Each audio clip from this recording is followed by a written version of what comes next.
ठीक, तो कंस्ट्रक्टर के बाद नेक्स्ट फेज जो हमारे पास में आता है वो आता है स्टैटिक। तो नेक्स्ट अपने पास कॉपी पे हेडिंग डाल दो स्टैटिक और डैश करके लिखना data members and data members and methods. Next कहानी अगर इसकी समझें तो क्या करें, एक और न्यू फाइल बनाते हैं और इस फाइल को बनाने का मोटिव क्या है कि अब हमें टेस्टिंग का फेज परफॉर्म करना है। तो नेक्स्ट अगर देखें तो फाइल हम क्रिएट कर देते हैं टेस्टिंग के नाम से, तो टेस्टिंग डॉट जीएस। ठीक, क्लास अपना बना दें तो लिख दिया क्लास और टेस्टिंग। ठीक, और जो भी ये टेस्टिंग नाम से क्लास बनाया इसके अंडर में गए तो अब जितना कोड अभी तक हमने लिखा है बस खाली गेटर सेटर प्राइवेट छोड़ दो, बाकी सारा कोड यहाँ रखना है। जैसे कि हमने बोल दिया जी जाके नेम इज इक्वल टू, और नेम यहाँ पे रख लिया यूजर, कम से कम एक डेटा मेंबर बनाया और फिर हमने एक और लिखा यहाँ पे मान लो एक की इज इक्वल टू अपनी मर्जी से और एक की बना लिया 1 2 3 4 5, तो 2 डेटा मेंबर्स बना लिए। इसी के नीचे गए तो मान लो जी हमने डिजाइन किया है कंस्ट्रक्टर, कंस्ट्रक्टर के अंदर में गए तो हमने कुछ डेटा वेटा सेट नहीं किया, सीधा कंसोल डॉट लॉग लिखा और यहाँ पे बोल दिया ऐप स्टार्ट, और इसी के नीचे गए तो हमने एक वेलकम के नाम से एक अपना मेथड बना लिया जिसने रिटर्न में डेटा देना है।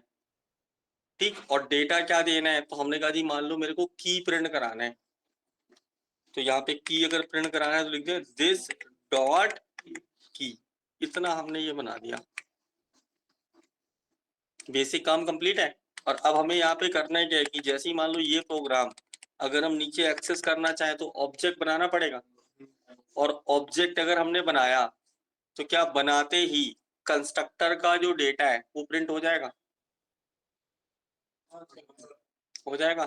तो देखो जरा नीचे अगर हम जाएं और लिख दें जाके const app is equal to new और टेस्टिंग, पैरेंथेसिस लगाएं कि ना लगाएं?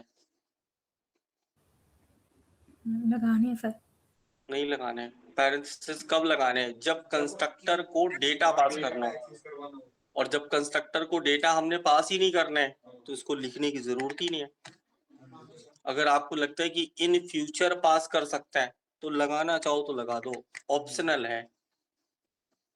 ठीक, ये हमने इतना किया और ये करने के बाद इस फाइल को ऐड कर लिया HTML वाली फाइल में, तो नीचे गए और लिखा स्क्रिप्ट src और टेस्टिंग का फाइल लगा दिया।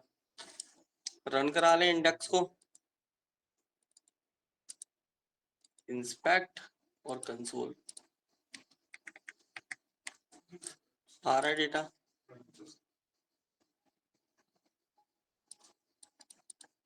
के साथ 0 कर लेते हैं, नॉर्मल हो जाएगा। यहाँ पे क्या है, अभी ये डेटा आ चुका है। अब ये डेटा आने के बाद क्या करना है, तो अब फिर रिक्वायरमेंट समझते हैं कि मुझे क्या करना है कि मेरे पास कोई एक ऐप है तो, लेकिन मुझे उसके कंस्ट्रक्टर को बाईपास करना है और उसके अंडर में कुछ ऐसा डेटा होगा जो हमें बाहर एक्सेस करना हो। ठीक, एग्जाम्पल के तौर पे अभी मुझे इस यूजर को प्रिंट कराना है नेम को बाहर, तो क्या लिखते हैं कंसोल डॉट लॉग और ऐप डॉट नेम लिखते हैं। लेकिन ये अगर लिखते तो मुझे ऑब्जेक्ट बनाना पड़ता, बिना ऑब्जेक्ट बनाए एक्सेस नहीं होता। तो पहला केस समझे कि मुझे क्या करना है कि जो ये कंस्ट्रक्टर है इसको चलने नहीं देना है, और कंस्ट्रक्टर को ना चलने देना हो तो उस केस में ऑब्जेक्ट तो हम बनाएंगे नहीं। सेव करें और चेक करें, मैसेज हट गया होगा। लेकिन अब क्या करें कि बिना ऑब्जेक्ट बनाए अब हमें इस नेम को एक्सेस करना है। तो क्या बिना ऑब्जेक्ट बनाए हम एक्सेस कर सकते हैं? Yes sir. कैसे? तो विथ क्लास नेम, क्या कर देंगे? क्लास के नेम के साथ डॉट ऑपरेटर लगा के। तो यहाँ क्या लिख दें नीचे, testing dot name. Console dot log, yes sir. चलो जी कंसोल डॉट लॉग और क्या लिखते हैं टेस्टिंग डॉट नेम, अगर ये डॉट स्टैटिक वेरिएबल है तो नेम चल जाएगा। नेम को स्टैटिक बनाने के बाद चलेगा। अभी कहाँ स्टैटिक बना रहे हैं, चलो चल रहा है। ऐसा चलने का रीजन क्या है, क्योंकि ये भी तो एक ऑब्जेक्ट ही है। बस स्टैंडर्ड क्या कहता है कि जैसे ही हमने ये नेम प्रिंट कराया है तो इसके केस में आपको यहाँ पे स्टैटिक कीवर्ड लगाना है बस, और नहीं लगाएंगे तब भी बाय डिफॉल्ट वो कैसा बिहेव कर रहा है, स्टैटिक के जैसा ही। और अभी अगर देखें तो प्रिंट हो रहा है, पहले क्या प्रिंट हो रहा था स्टैटिक में, टेस्टिंग। अगर ये हटाते हैं तो भी ध्यान से देखना आ क्या रहा है, नहीं तो यहाँ कंफ्यूजन क्रिएट हो सकती है। टेस्टिंग, और ये क्या है इसका नाम, लेकिन हमें तो चाहिए ये वाला यूजर, और ये तो प्रिंट ही नहीं करवा पा रहा। और ये अगर इसके आगे स्टैटिक लिख दिया तो एक्सेस कर सकता है, और स्टैटिक नहीं लिखा तो क्लास का नेम प्रिंट करा देगा। तो यहाँ पे क्या है, ये क्या बन गया स्टैटिक डेटा मेंबर। और अगर ऐसे ही मान लो मुझे वेलकम वाला मेथड एक्सेस करना हो तो डिफॉल्ट में अगर लिखें तो ये कॉपी करें और पेस्ट कर लें, और यहाँ क्या लिख दें वेलकम और पैरेंथेसिस डाल दें, रन करा के देखें तो क्या आ रहा है, नॉट ए फंक्शन, क्योंकि डायरेक्ट एक्सेस ही नहीं कर पा रहे हैं। और यहाँ जाके अगर स्टैटिक लिखें तो एक्सेस हो जाएगा। क्या हो गया, static testing dot welcome undefined क्यों दे रहे हैं, दिस डॉट की। की को भी स्टैटिक बनाना पड़ेगा एक्सेस करने के लिए। अच्छा ठीक है, ये गलत लिखा है ना, यहाँ पे अभी कुछ और डेटा लिख दो, डिफॉल्ट वाला चल जाएगा, खाली हेलो लिख के छोड़ देता है, आ जाएगा डेटा। तो स्टैटिक स्टैटिक अलग अलग हो जाएगा। तो यहाँ पे अगर देखें तो स्टैटिक फॉर्मेट में अगर कन्वर्ट करना है तो तरीका ही है। कहाँ कहाँ यूज होगा,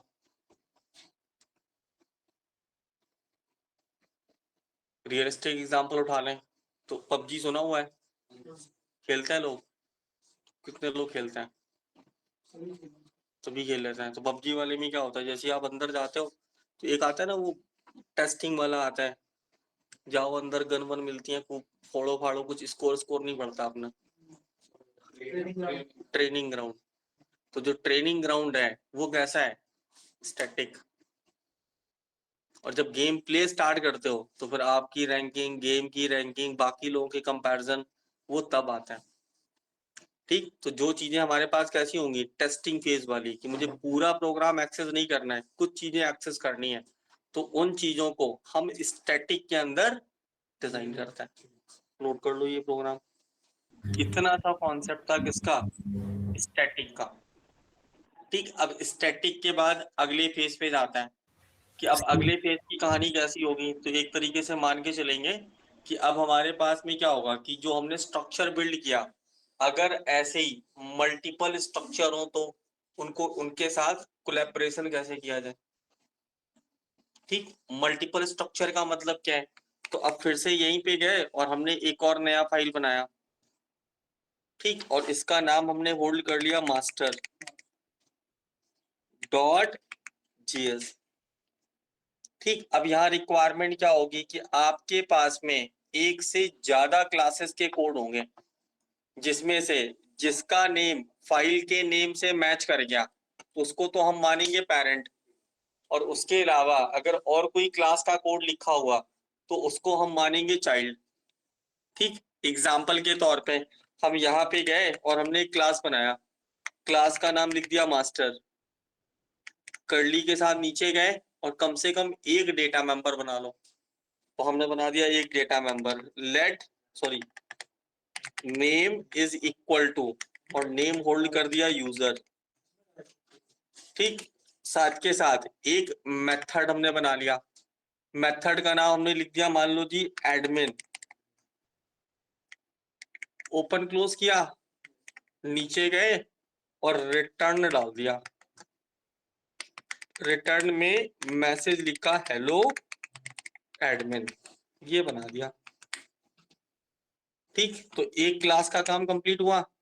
इस क्लास के अंदर अगर डेटा को अगर हमें एक्सेस करना हो दोनों ही, तो हम एक्सेस कर सकते हैं। क्या लिखना पड़ेगा, const app is equal to new and master. Constructor अभी है ही नहीं, लिखने की जरूरत ही नहीं है। दोनों डेटा मेंबर्स को एक्सेस करना है, पब्लिक में ही है, तो पब्लिक में है तो सीधा क्या लिखे, कंसोल डॉट लॉग और ऐप डॉट नेम, काम हो गया। फिर अगर यही लाइन कॉपी कर लें, पेस्ट कर लें, नेम की जगह किसको रख दें, एडमिन को, और एडमिन एक मेथड है। एक्सेस करके देखें तो इंडेक्स पे गए, ये रिमूव किया, स्क्रिप्ट src ऐड किया, मास्टर को ऐड किया, और ये करने के बाद चेक कर लो दोनों ही चल रहे हैं। लेकिन फिर बात आ जाए कि मुझे एक स्ट्रक्चर और चाहिए, तो एक स्ट्रक्चर और चाहिए का मतलब क्या हुआ कि हमने ये कॉपी कर लिया पूरा, और यहाँ पे इसका नाम लिख दिया जाके, मान लो जी हमने टेम्पलेट, टेम्पलेट के अंदर गए तो नेम की जगह मिल गया टाइटल, टाइटल की जगह यहाँ पे लिख दिया हमने ऐप का नेम, और साथ के साथ यहाँ पे जो मेथड बनाया वो बनाया हेडर का, और हेडर के अंदर बोल दिया this is header, this is a header, ये लिख दिया। तो क्लासेस कितनी हो गई, 2। तो अब हमें क्या करना है, अब इसका भी पूरा डेटा मेरे को एक्सेस करना है। तो अगर इसका भी डेटा मेरे को एक्सेस करना पड़े तो क्या फिर से ऑब्जेक्ट बनाना पड़ेगा, और ऑब्जेक्ट बनाने के बाद में फिर वही लिखना पड़ेगा app1 dot title, app1 dot header. और अगर इसी सीट में 10 क्लासेस लिखे हुए तो, और 10 को अगर चलाना हुआ तो ऑब्जेक्ट कितने बनेंगे, 10। तो ये कॉम्प्लेक्स नहीं हो रहा। तो अब इस केस में हमें क्या करना चाहिए कि हम यहाँ पे क्या करेंगे, जो भी आपके पास प्रॉपर्टी होगी एक क्लास की दूसरे क्लास के अंदर में, उन दोनों को ऐड करेंगे और फिर सिंगल ऑब्जेक्ट से ट्रीट करेंगे, और इस कॉन्सेप्ट को हम बोलेंगे इनहेरिटेंस। तो कॉपी पे हेडिंग डाल दो, इनहेरिटेंस।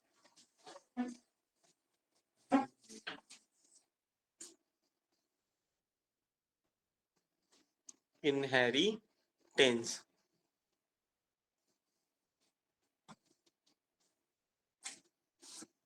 फिर यहां से देखें, अब मुझे क्या करना है, सिंगल के साथ चलाना है। और इनहेरिटेंस का मतलब क्या होता है कि एक क्लास की प्रॉपर्टी दूसरी क्लास के अंदर एक्सेस करना। जैसे कि अगर मान के चलो कि हमने बोला मास्टर के अंदर एडमिन है, तो अगर मैं कोई भी वेबसाइट बनाऊंगा सब में एडमिन होगा, तो मैं एडमिन की फंक्शनलिटी बार बार हर एक प्रोजेक्ट में क्यों लिखूं। तो इससे अच्छा है क्या है कि जो टेम्पलेट है वो मेरा प्रोजेक्ट है, तो अब हम चाहते हैं कि इस टेम्पलेट के अंदर मेरे को एडमिन के और नेम्स वाले जो फीचर्स है वो यहाँ एक्सेस हो जाए। ठीक, तो अब अगर ये काम करना है तो बड़ा छोटा सा काम है, यहाँ पे आपके पास सिंगल लेवल इनहेरिटेंस आपको मिलता है। बस करना है क्या है कि जो ये टेम्पलेट है इसी टेम्पलेट के आगे आप लिख दो एक्सटेंड। एक्सटेंड्स का मतलब क्या है, कुछ और चीजें डालो। क्या डालो, तो यहाँ पास कर देंगे मास्टर को। तो इससे होगा क्या कि ये मास्टर का सारा कोड कहाँ चला जाएगा, टेम्पलेट के अंदर। तो अब अगर देखें तो हम ऑब्जेक्ट किसका बनाएंगे, अब टेम्पलेट का, क्योंकि मास्टर को डायरेक्ट एक्सेस करने की वो है ही नहीं। और जब इसके साथ में गए तो नेम और एडमिन कहाँ रखा है, ऊपर। तो देखो क्या अभी भी ये दोनों एक्सेस कर रहे हैं, जबकि हमने मास्टर का ऑब्जेक्ट नहीं बनाया। देखो कर रहे हैं। और अगर नीचे वाले भी चलाने होंगे तो ये कॉपी करके अगर हम पेस्ट कर लें और यहाँ पे डाल दें टाइटल और यहाँ पे हेडर, चल रहा है। नोट कर दो एक प्रोग्राम इनहेरिटेंस के नाम पे। अगर देखिए ये मेरे पास बन गया, मान के चलो कि मेरे पास अगर एक क्लास और होता है ऐसी तो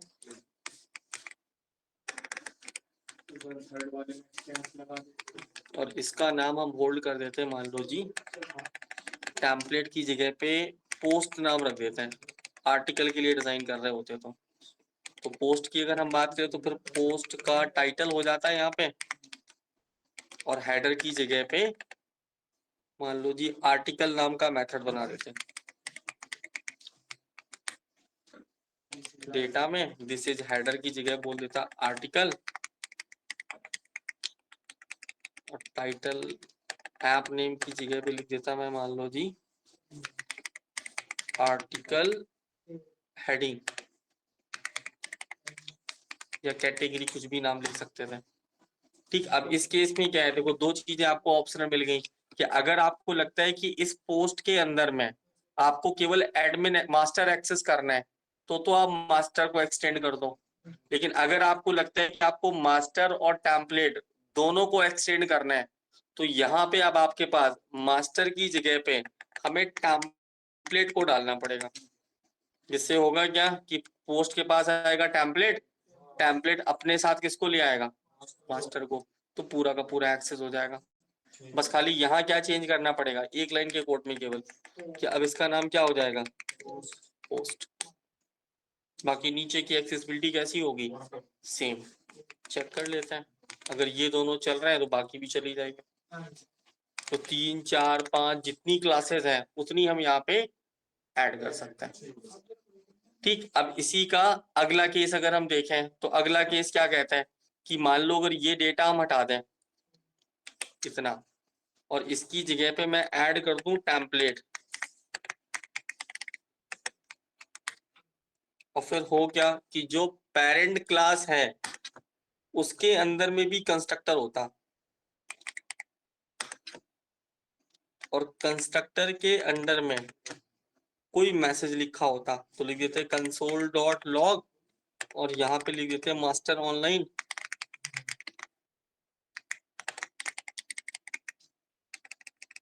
मास्टर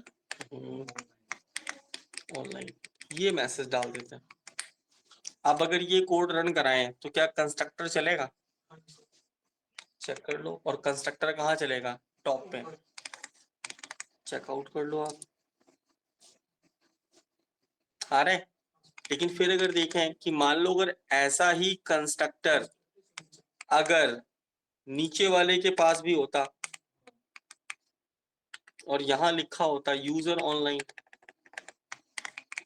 यूजर ऑनलाइन, तो अब क्या होता, सर टेम्पलेट वाले के जो उसके लिए टाइटल वाइटल सब पर ही होता है। कंस्ट्रक्टर की कहानी खाली समझो कि भी ऊपर भी कंस्ट्रक्टर लिखा है और नीचे भी कंस्ट्रक्टर लिखा है, तो अब अगर देखें तो पेरेंट कंस्ट्रक्टर कौन सा हुआ, ऊपर वाला या नीचे वाला, नीचे वाला। क्योंकि कंस्ट्रक्टर की कहानी क्या है कि जैसे ही इस क्लास का ऑब्जेक्ट बनेगा तभी तो ये कंस्ट्रक्टर चलेगा, और अब इस कंस्ट्रक्टर के बाद में अगला नंबर किसका लगेगा, इस वाले कंस्ट्रक्टर को, और अब अगर इसको हम चलाएं तो क्या एरर देगा, क्योंकि कंस्ट्रक्टर दो हो गए, दोनों का नाम सेम ही है। देखो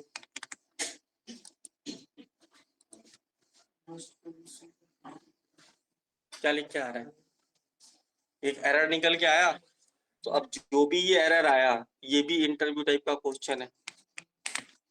अगर आपने बोल दिया जी मेरे पास 6 महीने 1 साल का जावास्क्रिप्ट का एक्सपीरियंस है तो फिर ये क्वेश्चन आपसे बनेगा ही बनेगा।